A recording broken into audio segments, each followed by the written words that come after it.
That was Bob Nelson. Bob Nelson is not one of the more remembered guys from the 1991 Green Bay Packers, the team he plays for in the greatest football video game ever made, Tecmo Super Bowl. I was born in Wisconsin just a couple years earlier, and my mom told me many of her Packer fan friends tried to convince her to name me after wide receiver Sterling Sharp, which, real missed opportunity there. Being Sterling Sharp more would have ruled.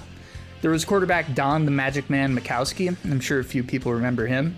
If you wanted a deep pull, maybe you'd go for a Jackie Harris or a Brian Noble. You definitely wouldn't pull Bob Nelson, because he didn't play a single game for the 1991 Packers. He did start all 16 games for the 1990 Packers, which must have been what the Tecmo Super Bowl developers were going off of. But in that 1990 season, he was utterly unremarkable, recording 1 sack and 1 forced fumble in his final season in the league. According to ProFootballReference.com, those were the only 2 things he did that were worth recording in 1990. Remembering Some Guys is a bit that a bunch of my old friends at Deadspin started back in the mid-2010s that stuck because pretty much every sports fan can think of a time when they were able to strike up a conversation with a stranger just over, remembering some guys. Remembering Some Guys is such a well-recognized tradition that it's now part of the Merriam-Webster slang dictionary. To remember some guys in team sports fandom is to reminisce about obscure players of the past, who are obscure because they are underrated or just mediocre, but may have had memorable moments. I think sports video games have a special sort of sway when it comes to the art of remembering guys. Tecmo Super Bowl was a big piece of the legacy of Bo Jackson. Playing him basically felt like you were playing as football Jesus. Which isn't fair to Bo Jackson, because I doubt Jesus, for all of his talents, had that kind of explosiveness in the open field. Madden 2004 was a big part of the legend of Michael Vick, the most broken and most fun player to use in the most played football game of the time. Bob Nelson is a different kind of sports video game legend, a guy who was nothing special in the real-life NFL. Somebody largely unknown by anybody other than the most diehard Packers fans. But for Tecmo Super Bowl players, it was more like this. I fear no man, but that thing, it scares me. Defensive linemen are absolutely broken in Tecmo Super Bowl when controlled by the player. Unlike most modern football games where you can change the player-controlled defender at any point during the play, Tecmo Super Bowl locks you into whoever you've selected at the point when the ball is hiked. In the competitive Tecmo Super Bowl tournaments I used to enter in Madison, Wisconsin in the 2010s, players were actually banned from using the defensive lineman. Apparently there was another rule set that had restrictions on what you could do as a defensive lineman, but I'm pretty sure you couldn't play as a lineman in Madison. But if you were at those tournaments, please correct me if I'm wrong in the comments. The AI offensive line is not great at actually engaging with you, and if you can just make one little juke, you can stuff most plays in the backfield by just dive bombing with the B button. There isn't really anything you can do to counterplay this because you as the offensive player can't control the line. So competitive players solved it by just saying, nope, you've got to pick either a linebacker or somebody from the secondary. No defensive line controlling allowed. You could do this dive bombing play with pretty much every nose tackle in the game. You can see why nobody wants to play against this, right? With some plays, you'll actually be in the backfield while the scripted drop back is happening and make the sack before the offensive player even gets control of the quarterback. Really feels awesome to get hit by. There were some nasty defensive linemen in the NFL back then. The best known nose tackle in this game historically is probably Chicago's William the Refrigerator Perry, who unfortunately you cannot hand the ball off to in this game. Real oversight there. This is a website called TecmoGeek.com. Not only does this website host the player stats for every single player in Tecmo Super Bowl, it also rates them based on which stats are most important.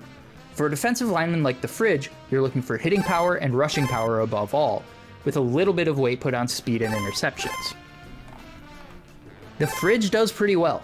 Quick sidebar, I love the way Tecmo Super Bowl does fake complexity with its stats, making it look like it's measured out of 100. In reality, these stats only have 16 steps. It's 6, 13, 19, 25, etc. They're on the screen.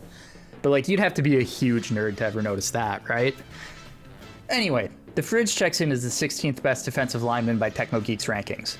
And since the defensive ends are generally way faster and dominate the top end of the lineman rankings, Perry actually checks in as the 3rd best nose tackle in the game.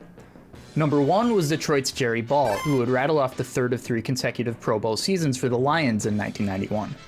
And number 2, Robert William Nelson, who again, I must reiterate, would never play a single down of football ever again following the release of Tecmo Super Bowl.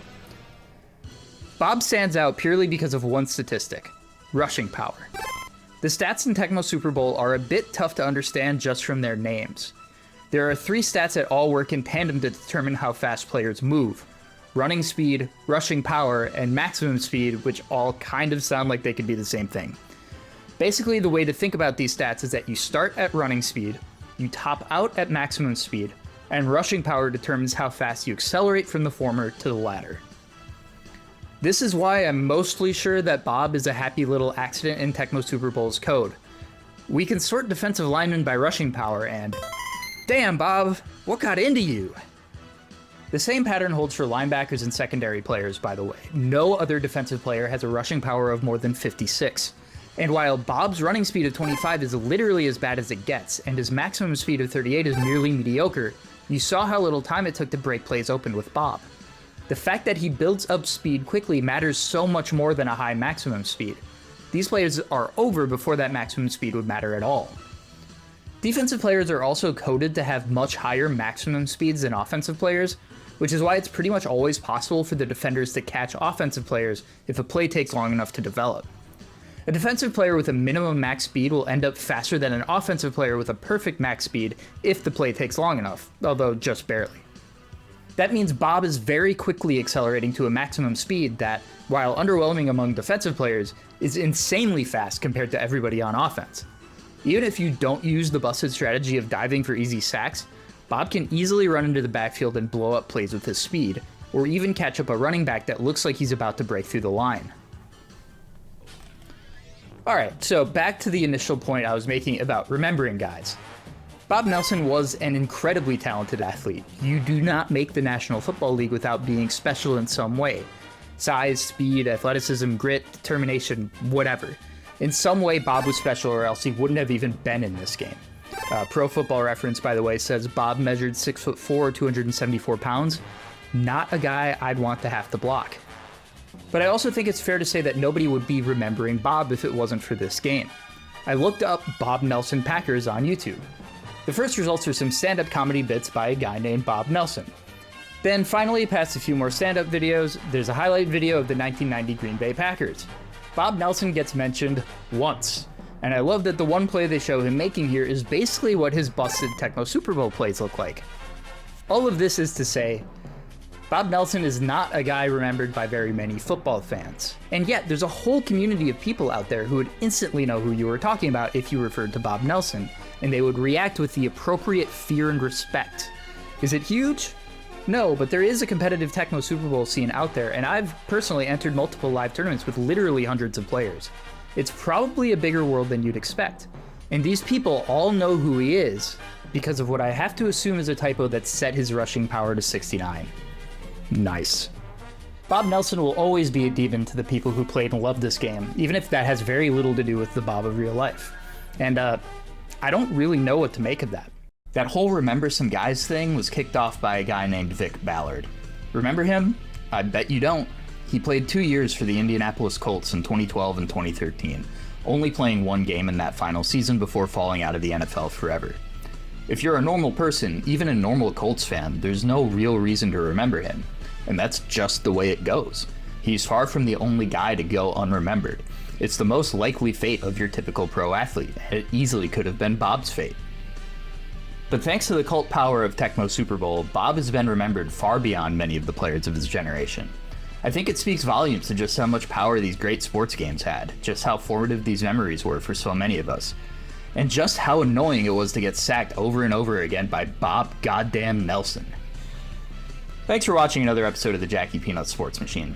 I think video game guy remembering is ripe for the picking, so expect more of these coming out in the future. I might do more Tecmo, I might do other games. It all depends on the inspiration, which you might be able to impact by leaving a comment and suggesting another guy or game to remember. If you like this video, please consider subscribing and dropping a like, and I will see you next time.